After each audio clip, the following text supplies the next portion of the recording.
আজকের এই ভিডিওটি হতে চলেছে খুবই গুরুত্বপূর্ণ এবং খুবই মহত্বপূর্ণ, কারণ তোমরা যারা ধরো 1 বছর ধরে অপেক্ষা করছো এই ভ্যাকেন্সিটার জন্য, যারা একদম প্রিপারেশনের জন্য মরিয়া হয়ে লেগে আছো এই সিলেকশন পাওয়ার জন্য, তাদের জন্য ভিডিওটি খুবই গুরুত্বপূর্ণ হতে চলেছে। একদম তোমাদের এই নোটিফিকেশন যেন রোমটে খাড়া করে দেওয়ার এই নোটিফিকেশন। তাই বন্ধুরা, তোমরা যারা 2025-এ একটা government job, best government job, একদম টপ লেভেলের গভর্নমেন্ট জব তোমরা যদি পেতে চাও, তাহলে এই ভিডিওটি তোমাদের লাস্ট পর্যন্ত দেখতে হবে এবং তার সঙ্গে মেহনত তো করতেই হবে। বন্ধুরা, তোমরা যারা পুরো 1টা বছর ধরে অপেক্ষা করছো এই ভ্যাকেন্সিটার জন্য, সেই ভ্যাকেন্সি শুনলেই তোমাদের একদম রোমটে খাড়া হয়ে যাবে, কারণ এটা হচ্ছে একদম ইন্ডিয়ার টপ মোস্ট লেভেলের গভর্নমেন্ট জব ভ্যাকেন্সি। তুমি যেটা বলতে পারো যে আইএস এবং আইপিএস এই যে চাকরির তারপরেই বা সেম লেভেলের এই চাকরি তোমাদের হতে চলেছে। বন্ধুরা, যে নোটিফিকেশন বের হয়ে গেছে এই নোটিফিকেশন একদম ডিটেলস আলোচনা করব। তাই বন্ধুরা, যারা এই 2025-এ এরকম একটা টপ লেভেলের এবং ভালো পেমেন্টের, ভালো পোস্টের চাকরি, একদম টপ মোস্ট পোস্টের চাকরি তোমরা যদি পেতে চাও, তাহলে এই ভিডিওটি তোমাদের লাস্ট পর্যন্ত দেখতে হবে। বন্ধুরা, এই নোটিফিকেশনের সমস্ত কিছু আমরা জানবো। প্রথমে জানবো যে কোয়ালিফিকেশন কি লাগবে, কোন বিভাগ অর্থাৎ ডিপার্টমেন্টের চাকরি এবং কি কি পোস্ট এখানে রয়েছে সেগুলি সম্পূর্ণ আমরা ডিটেলস জানবো, এবং সকল প্রকার জাতির বয়স অর্থাৎ কোন কাস্টে, যেমন ওবিসি, এসসি, এসটি, ইডাব্লিউএস এসব যে কাস্ট রয়েছে তাদের জন্য বয়স কত লাগবে এবং কোন পোস্টের জন্য কত বয়স লাগবে সেটা আমরা একদম ডিটেলস জানবো। তার সঙ্গে কাদের কত ফি, অর্থাৎ ওবিসি, এসসি, এসটি এবং যারা মহিলা আছে তাদের জন্য ফিজ কত লাগবে সেটা আমরা জানবো, এবং গুরুত্বপূর্ণ ডেটস, অর্থাৎ বন্ধুরা তোমরা কবে থেকে অ্যাপ্লাই করতে পারবে এই চাকরির জন্য সেটা তোমাদেরকে একদম ডিটেলস বলবো, এবং অর্থাৎ চয়ন প্রক্রিয়া অর্থাৎ সিলেকশন প্রসেস। বন্ধুরা, সিলেকশন প্রসেস তোমাদেরকে ডিটেলস জানাবো, কারণ সিলেকশন প্রসেস জানা খুবই দরকার। তার সঙ্গে এখানে পরীক্ষার প্যাটার্ন কি রয়েছে, কিভাবে এই প্যাটার্ন না হয় সেই সম্বন্ধে জানাবো, এবং এর জন্য সিলেবাস অর্থাৎ এক্সামের সিলেবাস কি আছে সেটাও জানাবো তোমাদেরকে, এবং জব প্রোফাইল অর্থাৎ তোমাদেরকে কি কাজ করতে হবে, তোমাদের পোস্টিং কোথায় হবে এবং তার সঙ্গে স্যালারি কত পাবে এই জবে, বিভিন্ন পোস্টের যে পোস্টগুলি বেরিয়েছে সেগুলির জন্য স্যালারি কত পাবে, সমস্ত ডিটেলস জানবো। এই যে 8টা পয়েন্ট লেখা আছে এই 8টা পয়েন্ট তোমাদের আজকে ডিটেলস ধরে ধরে একে একে সব ডিটেলস আলোচনা করব। বন্ধুরা, আমি রুদ্র আর তোমরা দেখছো এক্সাম মিস্ত্রি ফর গভর্নমেন্ট জব এই চ্যানেলে তোমাদের সবাইকে স্বাগত। দেখো, সবার আগে প্রথমে বলবো যে কোন ডিপার্টমেন্ট এবং কি পোস্ট রয়েছে সেগুলো আমরা আলোচনা করি। এসো দেখি, বিভাগ হচ্ছে এসএসসি অর্থাৎ ডিপার্টমেন্ট হচ্ছে এসএসসি। তোমরা জানো যে স্টাফ সিলেকশন কমিশন এর ক্যালেন্ডার অনেকদিন বের হয়ে গেছে, এবং সেখানে এসএসসি সিজিএল এর অর্থাৎ কম্বাইন্ড গ্র্যাজুয়েশন লেভেলের যে চাকরি সেটা তোমরা এই নোটিফিকেশনে তোমাদের আলোচনা করব। তাহলে তোমরা বুঝতে পারছো যে কোয়ালিফিকেশন, এখানে কোয়ালিফিকেশনটা কি, শুধুমাত্র গ্র্যাজুয়েশন অনলি। তা তোমরা যারা গ্র্যাজুয়েশন পাস করে গেছো বা যারা গ্র্যাজুয়েশন এখনো পড়ছো ফাইনাল ইয়ারে, তারা সবাই এই অ্যাপ্লাই করতে পারবে এই চাকরির জন্য। তোমরা যে কোনো শাখায়, অর্থাৎ তোমরা যদি আর্টস, সায়েন্স, কমার্স যে কোনো শাখায় তোমরা যদি পাস করে থাকো কিংবা ইকুইভ্যালেন্ট যারা গ্র্যাজুয়েশনের, তারা সবাই এই চাকরির জন্য অ্যাপ্লাই করতে পারবে। তাহলে বোঝা গেল যে বিভাগটা কি এবং কোয়ালিফিকেশনটা কি রয়েছে। দেখো, এবার হচ্ছে যে কোন কোন পোস্ট রয়েছে, সেই পোস্ট কতগুলি পোস্ট রয়েছে সেই পোস্টগুলি আমাদের আলোচনা করব। সেই পোস্টগুলি হচ্ছে, দেখো এটা হচ্ছে এসএসসি, তোমরা সিজিএল জানো যে এটা হচ্ছে ইন্ডিয়ার টপ লেভেলের একটা পোস্টের চাকরি, যেখানে পে লেভেল 7 থেকে শুরু করে pay level 6, pay level 5, pay level 4 বিভিন্ন পোস্টের চাকরি, যেখানে তোমরা পে লেভেল 7 এর জন্য যে পোস্টগুলি রয়েছে সেন্ট্রাল গভর্নমেন্টের চাকরি, অর্থাৎ সেন্ট্রাল গভর্নমেন্টের এক ধাঁসু একটা মিনিস্টারি। যেমন ধরো কার পে লেভেল 7 যে সমস্ত পোস্ট রয়েছে সেগুলি হচ্ছে অফিসার পদে, এবং তোমাদের গ্রুপ হচ্ছে বি, অর্থাৎ তোমরা বুঝতে পারছো যে গ্রুপ বি এবং গ্রুপ সি পদের যে চাকরি, সেই চাকরি এখানে তোমরা পেয়ে যাচ্ছ। যে সেন্ট্রাল গভর্নমেন্টের গ্রুপ বি চাকরি মানে হচ্ছে কত বড় পোস্টের চাকরি, যেখানে তোমাদের ডিপার্টমেন্ট হতে চলেছে সেন্ট্রাল ব্যুরো বা intelligence, ministry of railway, income tax officer, এইসব যে গ্রুপ বি অডিটর এবং অ্যাকাউন্টেন্ট পদের জন্য সেন্ট্রাল গভর্নমেন্টের বড় বড় যে মিনিস্ট্রি রয়েছে সেই মিনিস্ট্রি তোমাদের ডিপার্টমেন্টে সে তোমাদের চাকরি তোমাদের হতে চলেছে। তাহলে বুঝতে পারছো বন্ধুরা যে কত বড় একটা পোস্টের চাকরি এবং কত পে লেভেলের চাকরি। তাই বন্ধুরা তোমাদের কাছে একটা রিকোয়েস্ট, প্রিপারেশন করছো যারা ডেডিকেট হয়ে প্রিপারেশন করছো তারা অবশ্যই ফর্ম ভরতে ভুলবে না। কোন কাস্টের জন্য 2 নম্বর যেটা রয়েছে সেটা হচ্ছে বয়স কত লাগবে। দেখো বিভিন্ন পোস্টের জন্য এখানে বিভিন্ন বয়স দেওয়া হয়েছে, তবে মিনিমাম যেটা এজ হচ্ছে সেটা হচ্ছে 18 বছর। যারা 18 বছর এখনো হয়নি তারা কিন্তু এই অ্যাপ্লাই করতে পারবে না চাকরির জন্য। এবং এখানে দেওয়া আছে আপার লিমিট দেওয়া হয়েছে 32 বছর, কিন্তু এখানে কোনো পোস্টের জন্য 30 বছর লাগবে, কোনো পোস্টের জন্য 27 বছর। তোমাদের দেখতে হবে যে কোন পোস্টে তোমরা সিলেক্ট হচ্ছ এবং সেই পোস্টে তোমাদের এজ লিমিট কি রাখা হয়েছে। তবে বন্ধুরা এখানে বলে দিই যে ওবিসিদের জন্য 3 বছরের ছাড় আছে, এবং এসসি এসটিদের জন্য 5 বছরের ছাড় আছে, পিডব্লিউডিদের জন্য এখানে 10 বছরের ছাড় দেওয়া আছে। এই যে বিভিন্ন তোমাদের যে এজ রিল্যাক্সেশন, সেই এজ রিল্যাক্সেশন তোমরা পেয়ে যাবে। বন্ধুরা এখন দেখবো যে ফিজ কত লাগবে, কাদের জন্য ফিজ কত লাগবে। দেখো ফিজ এখানে লাগবে ইউআরদের জন্য 100 টাকা। এই যে 100 টাকা সেটা ইউআর মেল ক্যান্ডিডেটদের জন্য, শুধুমাত্র মেল ক্যান্ডিডেটদের জন্য 100 টাকা করে লাগবে। তাহলে তোমরা বুঝতে পারছো বন্ধুরা, শুধুমাত্র মেল ক্যান্ডিডেটরা 100 টাকা লাগবে যারা ইউআরএ মেল।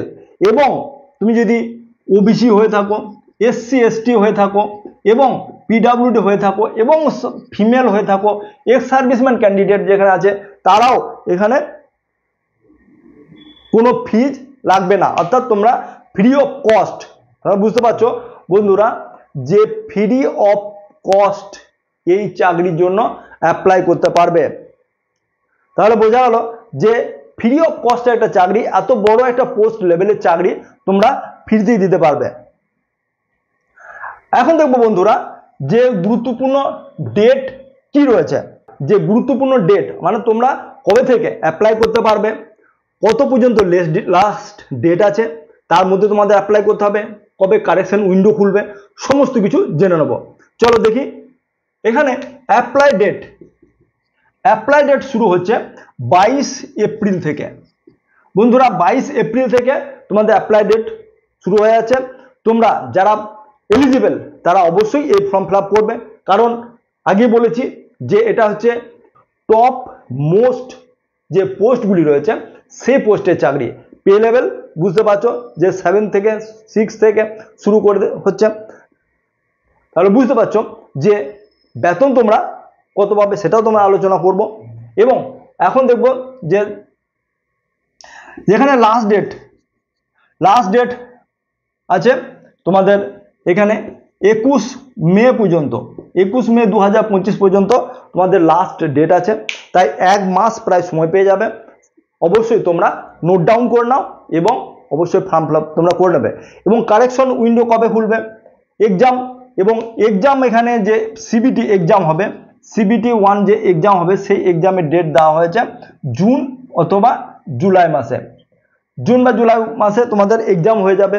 এবং রেজাল্ট কবে বের হবে তোমরা জানো যে 1 মাস পরেই রেজাল্ট দিয়ে দেওয়া হয় ফার্স্ট সিবিটির জন্য। তাই আগস্টে তোমরা এর সিবিটি 1 এর তোমার রেজাল্ট পেয়ে যাবে। এখন দেখবো বন্ধুরা চয়ন প্রক্রিয়া অর্থাৎ সিলেকশন প্রসেস, কিভাবে সিলেকশন প্রসেস করা হয়। কারণ সব চাকরির ক্ষেত্রে, যেমন ধরো ব্যাংকের ক্ষেত্রে সিলেকশন প্রসেস আলাদা, এসএসসির ক্ষেত্রে সিলেকশন প্রসেস আলাদা। তাই এখানে সিলেকশন প্রসেস কি হবে, এই যে সিজিএল এর, বিশেষ করে সিজিএল এর সিলেকশন প্রসেস আলাদা। এখানে প্রথমে কি হবে, তোমাদের প্রথমে সিবিটি 1 না হবে, সেই সিবিটি 1 এ তোমরা যদি পাস হয়ে যাও তাহলে তোমাদের সিবিটি 2 এর জন্য ডাকা হবে। সেখানে যদি পাস হয়ে যাও তোমাদের টাইপিং টেস্ট, যেগুলিতে টাইপিং টেস্ট আছে টাইপিং টেস্ট দিতে হবে। তারপর কি হবে, তারপর তোমাদের ডকুমেন্ট ভেরিফিকেশন হবে। এবং এই যে সিবিটি 1 এটা হচ্ছে কোয়ালিফাইং মার্কস। এটা তোমাদের যে সিলেকশন প্রসেস সেখানে তোমাদের ধরা হবে না যে নাম্বার, মেরিটে তোমাদের নাম্বার ধরা হবে না, কিন্তু কোয়ালিফাইং মার্কস এখানে এই যে কোয়ালিফাইং যে নেচার সিবিটি 1 এখানে পাস করা অতি অবশ্যই দরকার। তোমরা যদি পাস না করে থাকো অর্থাৎ কাট অফে তোমার যদি না আসে, তোমাদের ক্যাটাগরি ওয়াইজ যে কাট অফ আছে এবং বিভিন্ন পোস্টের যে কাট অফ আছে সেই পোস্টগুলিতে যদি কাট অফে না আসো তাহলে তোমাদের সিবিটি 2 তে ডাকা হবে না। তাই তোমাদের সিবিটি 1 পাস করা বা ক্যাটাগরি তোমাদের মেরিট লিস্টে আসা অবশ্যই দরকার। এখানে যখনই তোমরা কোয়ালিফাই করে যাবে, এখানে যদি কোয়ালিফাই করলে তখনই তোমাদের টাইপিং টেস্ট বা যে টেস্টের জন্য তোমাদের এলিজিবল সেই টেস্টের জন্য তোমাদের ডাকা হবে। তাহলে তোমরা বুঝতে পারলে বন্ধুরা যে প্রথমে সিবিটি 1 দিতে হবে, তারপর সিবিটি 2, তারপর তোমাদের টাইপিং টেস্ট দিতে হবে এবং তারপর ডকুমেন্ট ভেরিফিকেশনের জন্য ডাকা হবে। তাহলে বোঝা গেল বন্ধুরা যে এর সিলেকশন প্রসেসটা কি। এখন দেখবো বন্ধুরা যে পরীক্ষার প্যাটার্ন। দেখো বন্ধুরা, যারা পরীক্ষা এসএসসি দিয়েছো তারা তো জানো পরীক্ষার প্যাটার্ন কীরকম হয়।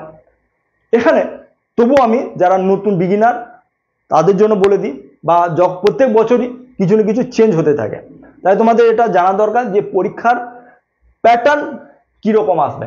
কারণ সমস্ত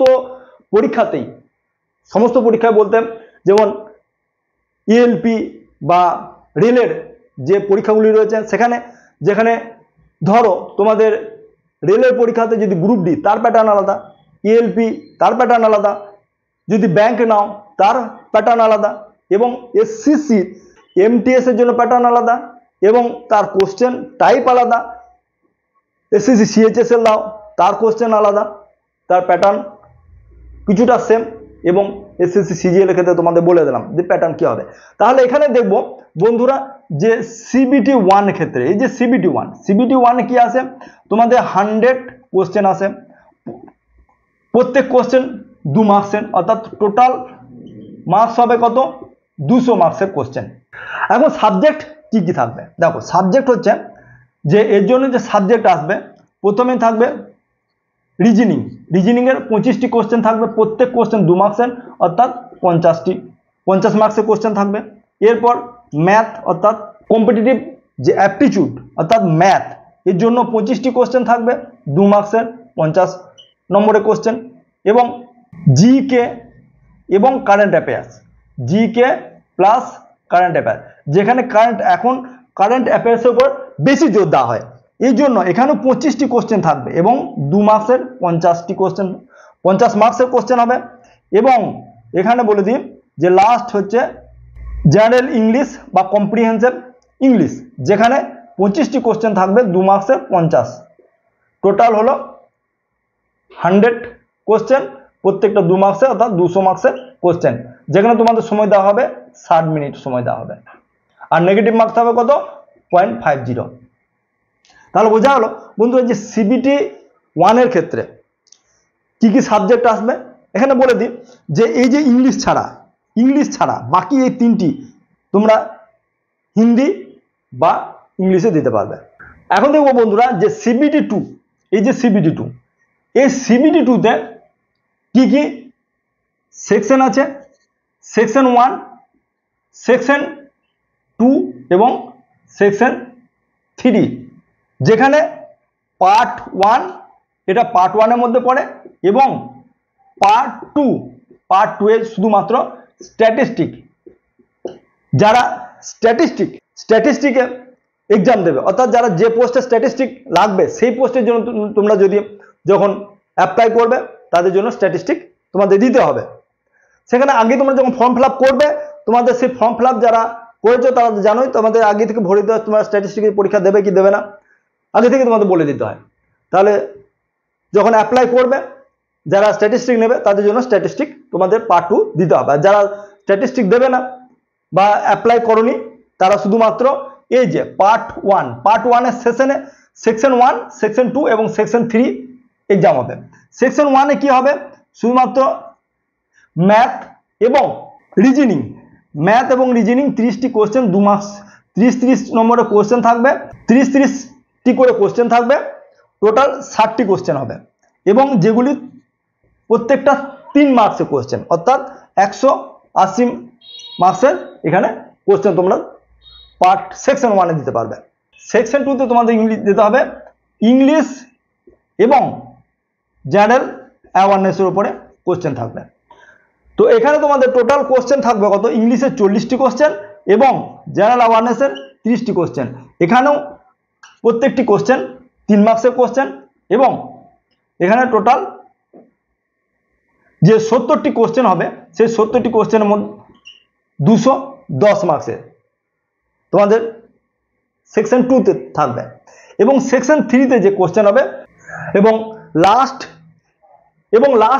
যে সেকশনটা রয়েছে সেই সেকশনে তোমাদের computer knowledge over data entry skill, তোমাদের ডাটা এন্ট্রি তোমাদের কিভাবে কতটা স্পিডে তোমরা করতে পারবে তার উপরে তোমাদের এক্সাম না হবে, যেটা হচ্ছে 15 মিনিটের তোমাদের একটা সময় দেওয়া হবে। বন্ধুরা যারা এক্সাম অনেকদিন ধরে প্রিপারেশন করছো বা এই এসএসসি এক্সামের জন্য লেগে আছো তারা তোমরা তো জানোই যে এক্সাম সিলেবাস কি আছে। যারা জানো না তারা আমার ওয়েবসাইট এক্সাম মিস্ত্রি যে ওয়েবসাইট আছে সেখানে ডিটেলস ভাবে বলে দেওয়া হয়েছে যে কোন সাবজেক্টের উপরে তোমাদের ফোকাস বেশি দিতে হবে, কোন সাবজেক্টের উপরে কোশ্চেন বেশি আসছে, কত নম্বরের কোশ্চেন আসবে সেগুলো সব বলে দেওয়া হয়েছে। যেখানে তোমাদের পেপার ওয়ানের যে 4টি সাবজেক্ট রয়েছে সেই সাবজেক্টগুলির মধ্যে কোন টপিকগুলো পড়তে হবে সেই টপিকগুলোকে তোমাদেরকে একদম ডিটেলস বলে দেওয়া হয়েছে এবং তার সঙ্গে পেপার 2 তে যে কিভাবে তোমাদের প্রিপারেশন তোমরা নেবে তার সম্বন্ধে ডিটেলস বলে দেওয়া হয়েছে। তোমরা সেখানে গিয়ে ভিজিট করবে তাহলে তোমরা পেয়ে যাবে। এখন দেখো বন্ধুরা যে জব প্রোফাইল এবং পোস্টিং কোথায় হবে। বন্ধুরা তোমাদের প্রথমে বলেছি যে তোমাদের এটা পে লেভেল 7, অর্থাৎ তোমরা বুঝতে পারছো যে পে লেভেল 7 যেখানে বেসিক পে অর্থাৎ 7 সিপিসিতে বেসিক পে শুরু হচ্ছে 44,500 থেকে, তাই তোমরা ইনহ্যান্ড স্যালারি তোমরা পেয়ে যাবে প্রায় 75 থেকে 80,000 টাকা। তাহলে তোমাদের এটা স্যালারি বুঝতে পারলে। এবং পে লেভেল 5 যে তোমরা যদি ধরো সেখানে তোমরা 60,000 থেকে শুরু হবে এবং তোমাদের গ্রস স্যালারি 60,000 শুরু হবে। এখানে বেসিক পে আছে পে লেভেল 6 এর জন্য 29,200 থেকে এবং পে লেভেল 4 এর যদি কথা বলা হয় তাহলে পে লেভেল 4 এ 25,400 থেকে বেসিক পে, সেখানেও তোমরা গ্রস স্যালারি অর্থাৎ স্টার্টিং শুরু হবে তোমাদের এখানে 55,000 মতো থেকে তোমাদের ইনহ্যান্ড স্যালারি তোমরা পেয়ে যাবে। এখন দেখবো যে জব প্রোফাইল কি রয়েছে, তোমাদের কি কাজ করতে হবে। দেখো তোমরা যদি পে লেভেল 7 এর যে পোস্ট রয়েছে যে গ্রুপ বি যে চাকরি রয়েছে অর্থাৎ গ্রুপ বি তে তোমার যদি তোমার সিলেকশন হও তাহলে তোমরা বুঝতেই পারছো যে এটা হচ্ছে বড় বড় মিনিস্ট্রি, যেখানে বলা হয়েছে ইন্টেলিজেন্স ব্যুরো, রেলওয়ে মিনিস্ট্রি, সিবিডিটি যে মিনিস্ট্রি, কমিউনিকেশন যে মিনিস্ট্রি সেখানে এবং তার সঙ্গে যে সিবিআই দপ্তরের বিভিন্ন চাকরিতে এবং অর্থাৎ ইন্ডিয়াতে যে সেন্ট্রাল গভর্নমেন্টের যে বড় বড় মিনিস্ট্রি রয়েছে সেই মিনিস্ট্রিতে তোমাদের চাকরিটা হবে। তোমরা একবার ভেবে দেখো যে তুমি একটা এইরকম বড় একটা মিনিস্ট্রিতে জয়েনিং করার পরে বাড়ি ফিরছো, তাহলে সেই বাড়ি যখন ফিরবে সেই এক্সপিরিয়েন্স তোমাদের কি হতে চলেছে তোমরা একবার ভেবে দেখো। যারা গলি এবং মহল্লাতে তোমাদের সঙ্গে কথা বলতো না বা তোমাদের উপরে বিভিন্ন রকমের কটু কথা বলতো, তারাও তোমাদেরকে সালাম ঠুকবে বুঝ। তাই তোমরা সেই ইমেজটাকে মাথায় রেখে তোমরা পড়াশুনো করো। তাহলে পোস্টিং কোথায় হবে তোমরা বুঝতে পারছো, যে এই বড় বড় যে মিনিস্ট্রি রয়েছে সেই মিনিস্ট্রিতে তোমার পদগুলো রয়েছে, যেখানে ইনকাম ট্যাক্স অফিসার এবং বিভিন্ন যে অ্যাকাউন্টেন্ট অফিসার, অডিট অফিসার এবং তোমাদের সাব ইন্সপেক্টর, নার্কোটিক ডিপার্টমেন্টসে যদি সাব ইন্সপেক্টর বা ইন্সপেক্টর হও তাহলে তোমার ইমেজটা বুঝতে পারছো। তাই এখানে যে বড় বড় মিনিস্ট্রি রয়েছে সেই মিনিস্ট্রিতে তোমাদের পোস্টিং হবে। সেই পোস্টিংটা অল ইন্ডিয়ার সমস্ত জায়গাতেই পোস্টিং হতে পারে। সেখানে তুমি যদি ওয়েস্ট বেঙ্গলের স্টুডেন্ট হয়ে থাকো, তুমি যদি ভালো র্যাঙ্ক করে থাকো, তাহলে তুমি কলকাতার আশেপাশে পেয়ে যাবে। কিংবা তুমি দিল্লি, তুমি তো ধরে রাখো যে কলকাতা যদি না পাও তাহলে দিল্লি, ব্যাঙ্গালোর, এই যে বড় বড় যে ভালো ভালো জায়গা রয়েছে সেখানে তুমি চাকরি পেয়ে যাবে। যে স্বপ্নের দেশ, সেই স্বপ্নের দেশটা কি হতে চলেছে, যেখানে পে লেভেল 80,000 থেকে শুরু হবে এখন 7 সিপিসি, তারপর যখন 8 সিপিসি শুরু হয়ে যাবে তাহলে তোমাদের চাকরিটার যে পে লেভেল স্টার্টিং কবে থেকে শুরু হচ্ছে সেটা তোমরা বুঝতে পারছো। কারণ এই চাকরির সিলেকশন নিতে নিতে তোমাদের পে লেভেল 8 তোমরা লাগু হয়ে যাবার সম্ভাবনা অনেক বেশি। তাহলে তোমাদের যে ইনহ্যান্স স্যালারি তখন তোমাদের 1 লাখের বেশি হবে। এসএসসি সিজিএল এর নোটিফিকেশন সমস্ত কিছু তোমাদের কাছে একদম জলের মতো ক্লিয়ার হয়ে গেছে। যারা এলিজিবল তারা এখন থেকেই খুব ভালোভাবে প্রিপারেশন নাও, কারণ এই ইন্ডিয়ার টপ মোস্ট যে পোস্ট রয়েছে সেই পোস্টে চাকরি পাওয়ার জন্য তোমাদের ডেডিকেট এবং সেই লেভেলের প্রিপারেশন তোমরা শুরু করো। যদি তোমাদের কোথাও এর পরে ডাউট হয়ে থাকে ক্লিয়ার অবশ্যই করব, তোমরা কমেন্ট করে জানাও যে তোমাদের কোথায় ডাউট আছে, তাহলে আমি তোমাদের সেখানে জানাবো। বন্ধুরা, তোমাদের ভিডিও যদি ভালো লাগে তাহলে ভিডিওতে লাইক অবশ্যই দেবে, বন্ধুদের সঙ্গে শেয়ার করে দেবে এবং চ্যানেলে যদি তোমরা নতুন হয়ে থাকো তাহলে চ্যানেলটিকে সাবস্ক্রাইব করতে ভুলবে না। আজকের মতো এই ভিডিওটা এখানেই শেষ করছি, আবার দেখা হবে নতুন একটি ভিডিওতে। জয় হিন্দ।